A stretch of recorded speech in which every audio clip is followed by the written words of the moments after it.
hello, I'm Katherine. I've come all the way from London today for thanks for inviting me. Before I start, I just want to sort of gauge where the room's at with co-production. So, could you just put your hand up if you've heard the term before? Have you heard the term co-production before? Heard of it, yeah. I'll see you. Keep your hand up if you feel like you've got a clear idea of what it is.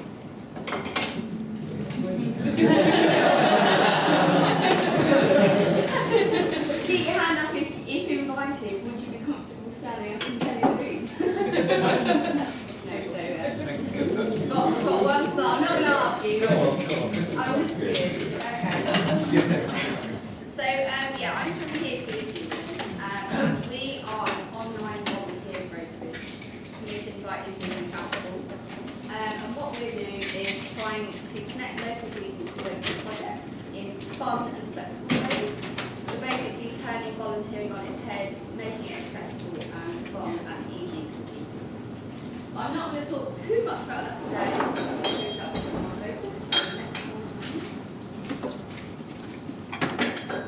Or scroll down.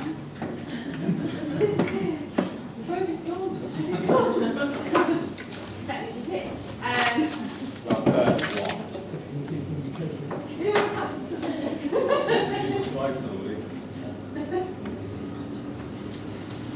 Okay.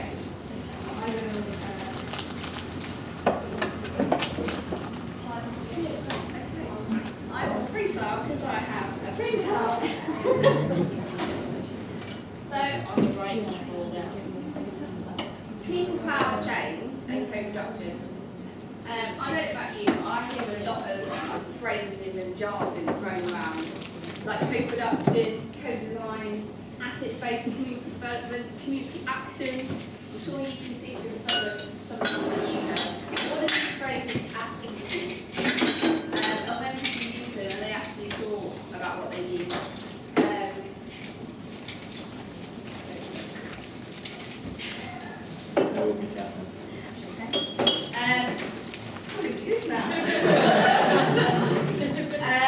But I think the underlying philosophy, I'm just going to read it out now, is that things, so that's policy making, public services, products, initiatives, ways of thinking, can be radically improved by taking a more collaborative approach that is driven by the vantage point in brackets, the user.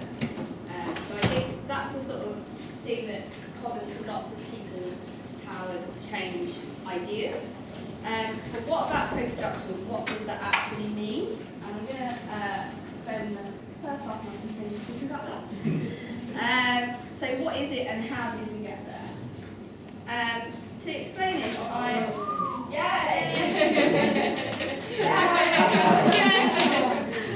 Here's the other line.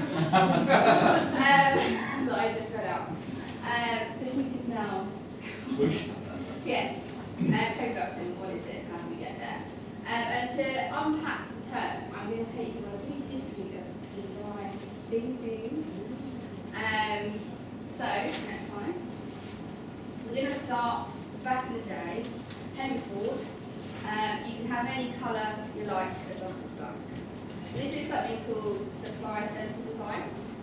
So this is where the needs, priorities and goals of the company or supplier are the priority in shaping what that product actually looks like.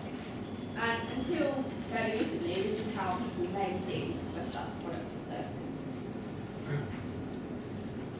In the 1970s, roughly, design companies like IPO, these people, came up with the idea of user-centered design.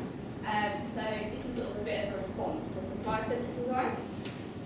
So rather than just concentrating on the preferences of the supplier, so what I prefer to make, basically, they started observing people and how they use products.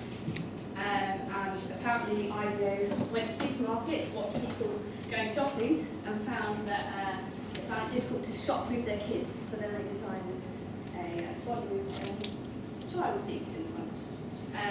This is about watching people and observing, and actually elevates the role of the designer rather than the company. actually decide how our products are made. Right. They take user-led design, which is slightly similar, but what happens is, rather than the designer being the one that leads the process, designers are there to support members of the community to take part in the design process. So here we see more actual participation happening. Then developed co-design. So all these things seem quite interconnected, but bear with me. So co-design is actually, people decided it's not enough to just involve the community in the design process. But actually designers, the community, suppliers, companies actually need to work together side by side with equal input into identifying problems and creating solutions together. And then we come to co-production, which is actually something quite different to co-design, and often people get them quite confused. So co-production is the act of bringing goods or materials together to create something new. And co-production is simply about doing that together in an equal way with other groups. So what I'm trying to say here is that co-design and co-production are concepts that are often confused. Co-design is an attempt to define a problem and then define a solution with other people, again, in equal ways. Co-production is the doing side of that. So it's about actually you've pre-designed your solution, how you can implement it in a way that is mobilising people, other sort of stakeholders in equal ways. So this is just sort of a way to distinguish the two concepts. Quite often people use co-production as a sort of catch-all phrase, meaning that we work with people in a sort of collaborative way. But actually co-production is something more specific than that. And co-design, not many people talk about co-design outside of the design space. In reality, there's a lot of iteration between the two concepts. So someone's helped you create the term co-creation, which you can use to encompass the whole thing. So, why is this important? I think it's important to understand that these terms have come from product design and only recently have been used to design social change. So often people think production, that's when we get the community, get stakeholders, get local groups involved to do something good.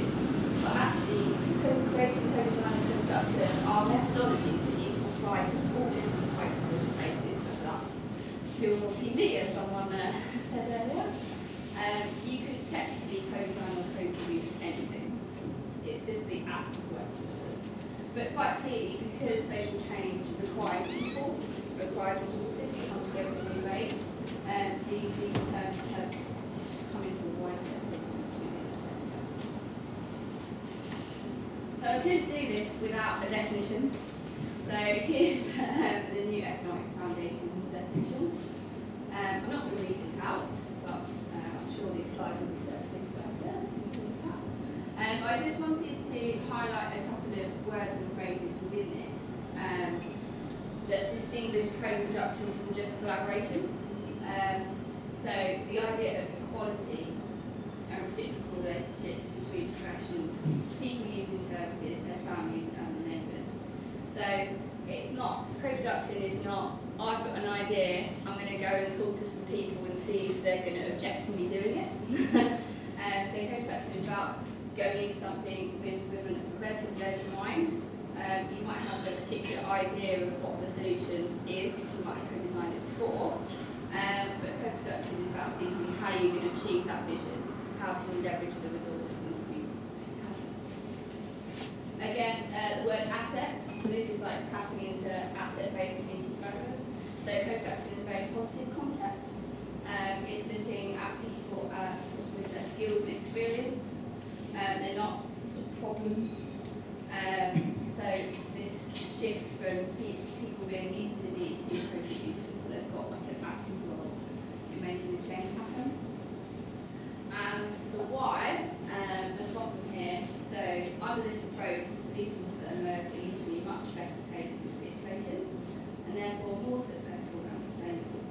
So it's not really rocket science. It's the idea that if you actively involve people, groups, stakeholders in co-production, you're more likely to actually achieve what you visualised in the design stage. Rocket science.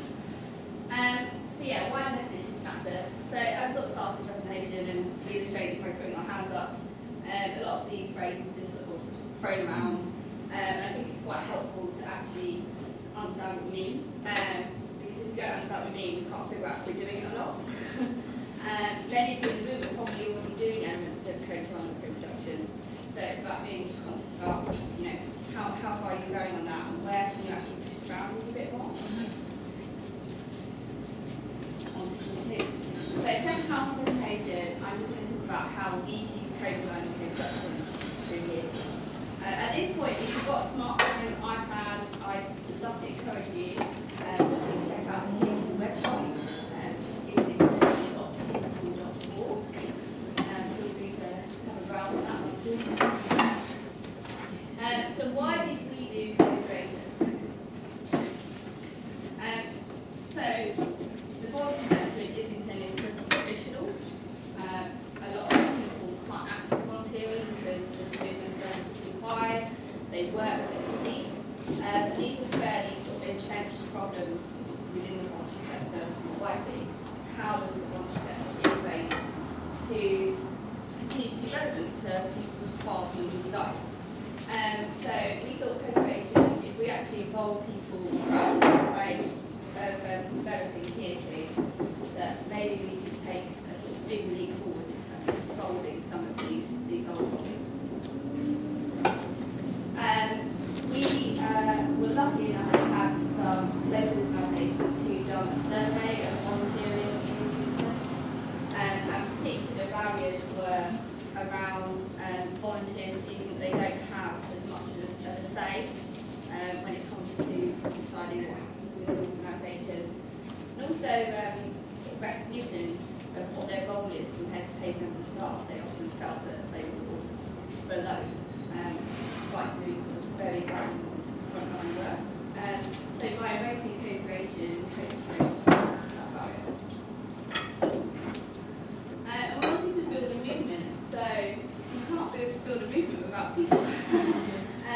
So co-production and co-design just seemed like a natural fit with what we were trying to achieve. So we wanted to bring people together to say to the voluntary sector, actually, we really think change is going to be a good thing. We'd all like, more bite-sized opportunities, more opportunities that fit from our schedule, that are more interesting, etc. So we're building a movement of people to amplify that message to the voluntary sector. And time and resources, so we didn't get that much money from the council, probably like every other organisation. So, we actually couldn't have achieved what we've achieved without the amazing people that we co-designed and co-produced here today. It's a good way of achieving more or less. How we co-design. So, when we created here too, we used a concept called agile software development. So that basically means when we designed our website, because we were a web-based volunteer brokerage, we didn't just sit in a room and go, can you tell me what the website to look, draw up a few designs, make it happen, get developers to make it. We actually got people doing it. So this is somebody's actual scribble on one of the early designs saying, this is how we think that we should change the layout, move things around.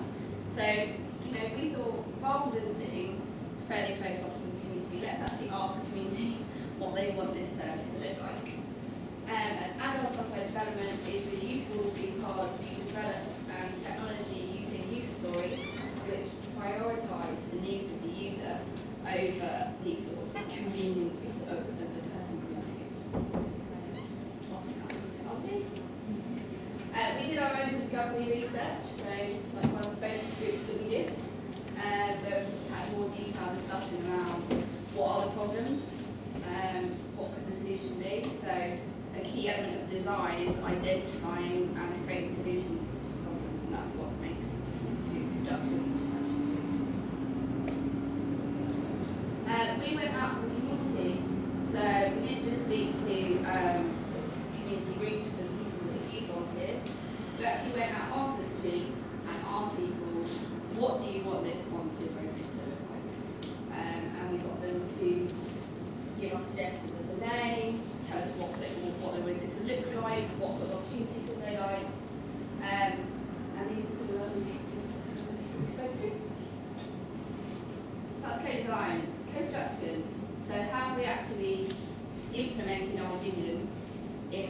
collaborative and equal way with our users.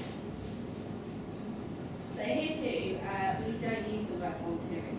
We try to not to. That's not a conversation. So instead we call them wizards, and this is Ruth. So the wizards are a really important part here too, because we're only a two-person team. Before we were only one person. So the wizards are there to help mobilise the community and deliver what we're trying to do here too. So they work alongside us, they're just as vital as us being members of. And they go around helping us at events, spreading the word about here too, explaining here too, running activities, etc. So they are going out there making happen. We also do run what we call micro-volunteering events. We're not going to define micro-volunteering, just big small amounts at one time. So here we are actively bringing the community together to shape what micro-volunteering looks like and actually do it. So again, the action bit of co-producting. Event volunteers. So we often work with other groups who aren't wizards. This is a school in Islington called the Horsham School. And we co-produce here too in giving them access to develop themselves, get some work experience with their skills, helping us out on events, etc. We sort of design programs for them. And they give us a completely different perspective on here too. These are young people. Here too is not about young people. Adults. So this gives us the opportunity to co-produce here too in a slightly different way and to get different opinions and thoughts. And they bring their own flavour to it. Literally, so they benefits. So why would you do this? So as I said, you can do more and less fast. It took me a while to actually figure out what this picture was trying to say, but basically you've only got like a little blank of wood that is carrying its stairs. So yeah, you're using people to sort of implement what you're trying to achieve. And that creates a ripple effect which, goes far beyond what one or two members of staff can do. Authentic community build. So, we don't have to do that much as staff in terms of actually going out and mobilising people. We've got people living our values in a really authentic way. They're going around interpreting here too in a way that sort of makes sense to them.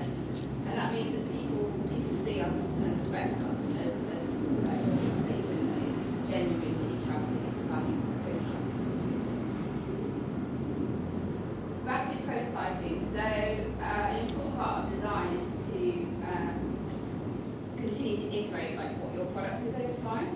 By involving people, we've got so much intelligence for the age that we are. So we're only a year and a half, but we've got so much intelligence from the community that it means that we can constantly evolve and change what we're doing. And that means that we continue to stay relevant, we continue to stay ahead of other organisations who are operating in the space. And that gives us an edge in a sense. Challenges, so this all sounds great. There are some challenges to co-creation. It's really tricky. Sometimes I sit at my desk and think, I could just do it myself, it would be so much easier. But that's not, the end goal is much bigger than what you can achieve on your own. But it is tricky, and you do need to make sure you've got the right resources and time, etc. in place to be able to do it properly. Does that mean hurry up? Boom, next. When? So you've got to figure out when co-production or co-design is most appropriate.